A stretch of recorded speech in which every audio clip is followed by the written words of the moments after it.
Yesterday's coronation of Britain's King Charles III was a golden occasion, from the crowns to the carriages. Mark Phillips has some royal highlights. This was billed as a slimmed-down coronation for the more modern monarchy King Charles had promised. Now we know what that looks like. It means taking the newer, lighter family coach, the 6-horsepower model from the palace to Westminster Abbey. Instead of the heavy, unwieldy 8-horsepower gold state coach Charles's mother, the Queen, and every monarch for 2.5 centuries has used. It means holding a service where some of the participants were more reflective of today's British multicultural society.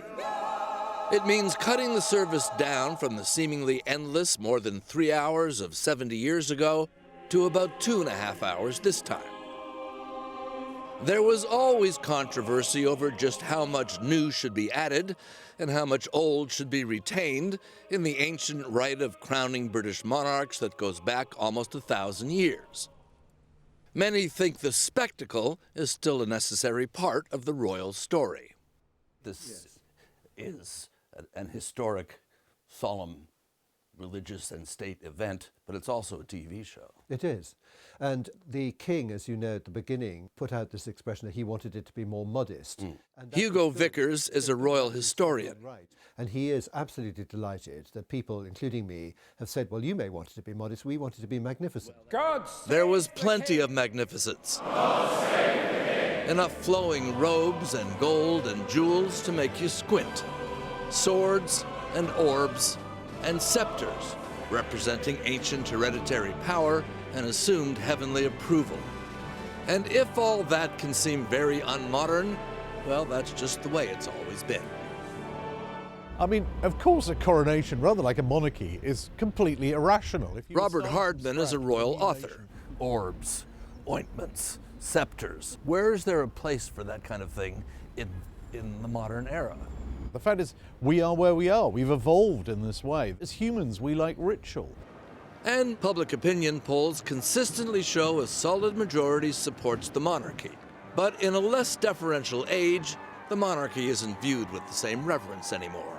All the same kind of nonsense of mystical oil being anointed out of sight of cameras, the hand of God descending on our king. Paulie Toynbee is a newspaper columnist. I think all that sort of folderol seems extraordinarily old-fashioned and peculiar. Like all stories involving this royal family, there were unavoidable subplots. When the crown was put on Queen Camilla's head, the woman who had been the third person in Charles's marriage to Princess Diana was finally having her day and allowed herself a little smile. When the self-exiled Prince Harry arrived, alone, he was given a seat in the 3rd row. And as soon as the service was over, he hopped in a car, skipped the royal lunch, and jumped on a flight back to L.A. I, William, Prince of Wales. The future of the monarchy is now firmly in the hands of his brother. The Golden State coach was put into service for the return trip to the palace. No coronation, ancient or modern, would be complete without images like this. But will this coronation be remembered the way the Queen's was, as a turning point in history, when the grim post-war years gave way to a new optimism? Maybe, but that new queen was young. This king is old. Historians talk about coronations reflecting the nation and the state of the nation and the mood of the times.